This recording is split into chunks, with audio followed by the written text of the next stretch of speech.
Bonjour, bienvenue dans cette nouvelle vidéo. On continue notre étude sur le livre de l'Apocalypse. Aujourd'hui, on commence le chapitre 5 et on va voir les versets 1 à 14. Et le titre de l'étude d'aujourd'hui, c'est le livre scellé de 7 sceaux et l'agneau égorgé. Le 5e chapitre de l'Apocalypse est l'un des plus, je dirais, saisissants de toute l'Écriture. Parce qu'il met en lumière la souveraineté absolue de Jésus sur l'histoire humaine et le plan éternel de Dieu. Donc Jean nous décrit cette scène céleste quelque peu bouleversante. Il voit un livre scellé de 7 sceaux dans la main de Dieu, et nul dans tout l'univers n'est trouvé digne de l'ouvrir, sauf un. Et il s'agit de l'agneau égorgé, mais vivant, qui se lève. Et à travers cette vision, le texte ranime l'espérance et il secoue aussi la foi endormie. Et en plus, il appelle l'Église à l'adoration du seul qui est véritablement digne. D'abord, que Christ détient l'autorité suprême sur le jugement et l'histoire. Ensuite, qu'il est l'objet de l'adoration céleste. Et finalement, qu'il agit en parfaite unité avec le Père pour accomplir le salut. Alors, on va regarder le premier point, c'est le livre scellé et la détresse de Jean. On voit ça dans Apocalypse chapitre 5, les versets 1 à 4, qui nous disent « Alors je vis dans la main droite de celui qui siégeait sur le trône un livre écrit à l'intérieur et à l'extérieur. Il était scellé de 7 sceaux. Je vis aussi un ange puissant qui proclamait d'une voix forte « Qui est digne d'ouvrir le livre et d'en rompre les sceaux? Mais personne, ni au ciel, ni sur la terre, ni sous la terre, n'était capable d'ouvrir le livre, ni de le lire. Je me mis à pleurer abondamment parce qu'on ne trouvait personne qui fût digne d'ouvrir le livre et de le lire. » Donc Jean voit dans la main de Dieu un rouleau mystérieux. Parfois on parle de livre parce que nous, aujourd'hui, dans notre culture, on parle de livre, mais à cette époque, on parlait de rouleau. Donc c'était le texte était écrit sur des rouleaux et c'était roulé, c'est pour ça qu'on appelait ça un rouleau. Alors Jean voit dans la main de Dieu un rouleau mystérieux. Et il est écrit sur toutes ses faces, du côté recto comme du côté verso, mais il est scellé de manière inviolable. Donc ce livre représente d'abord le plan divin pour l'humanité. Il représente aussi les jugements à venir, parce que la suite de notre lecture, la suite de la vision que Jean a reçue, sont à propos des jugements à venir, et aussi l'accomplissement de l'histoire que nous retrouvons à la fin complètement, où est-ce que Jésus est vainqueur, et que nous entrons dans la vie éternelle avec lui. Pourtant, aucun être créé, aussi puissant soit-il, ne peut l'ouvrir. Et Jean, devant cette impossibilité, pleure. Il pleure parce que sans révélation, il n'y a pas de direction. Sans l'ouverture de ce livre, le dessein de Dieu reste inaccessible. Ce moment dramatique souligne une vérité spirituelle qui est quand même profonde. C'est que sans Christ, l'histoire reste close. Sans Jésus, l'avenir est sans espoir. Et sans l'agneau, l'humanité est livrée à elle-même. Le deuxième point, l'agneau digne d'ouvrir le livre. Apocalypse, chapitre 5, les versets 5 à 7. Alors l'un des représentants du peuple de Dieu me dit, « Ne pleure pas. Voici, il a remporté la victoire, le lion de la tribu de Juda, le rejeton de la racine de David, pour ouvrir le livre et ses 7 sceaux. Alors je vis au milieu du trône et des 4 êtres vivants et au milieu des représentants du peuple de Dieu, un agneau qui se tenait debout. Il semblait avoir été égorgé. Il avait 7 cornes et 7 yeux, qui sont les 7 esprits de Dieu envoyés par toute la terre.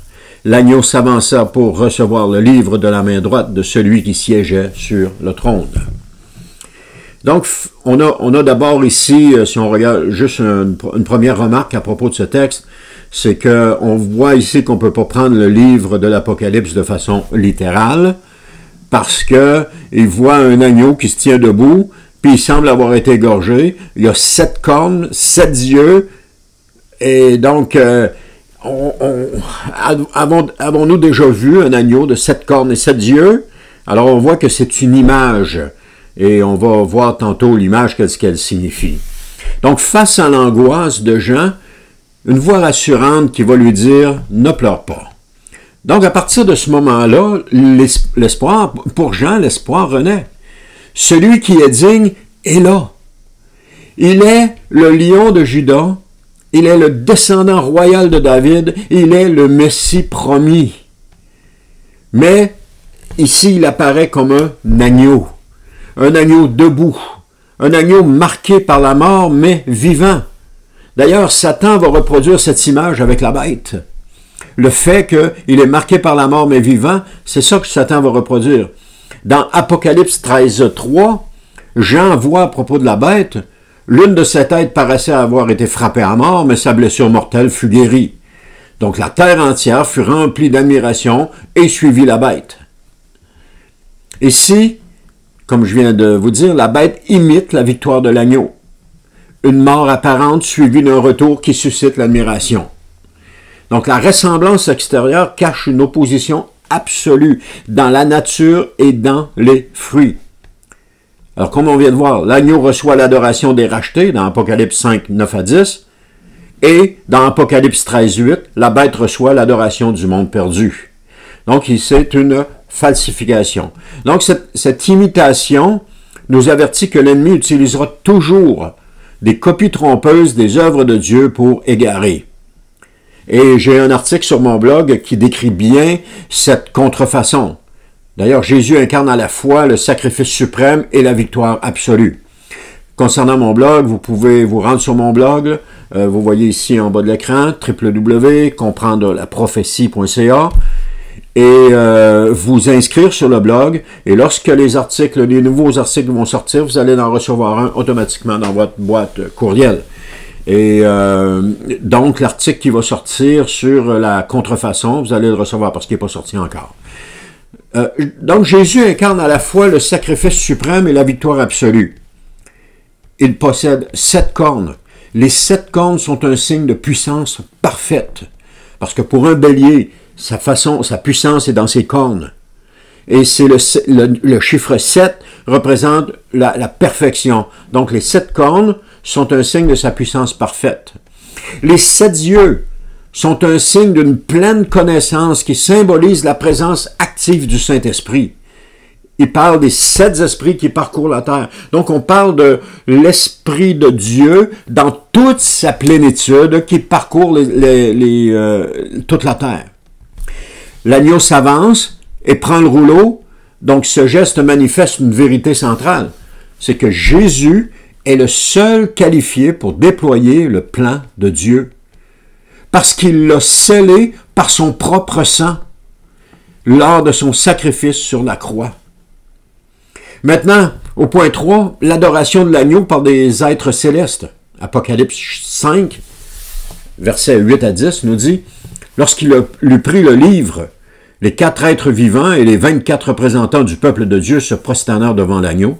Ils avaient chacun une harpe et des coupes d'or remplies d'encens, qui représentaient les prières des membres du peuple saint.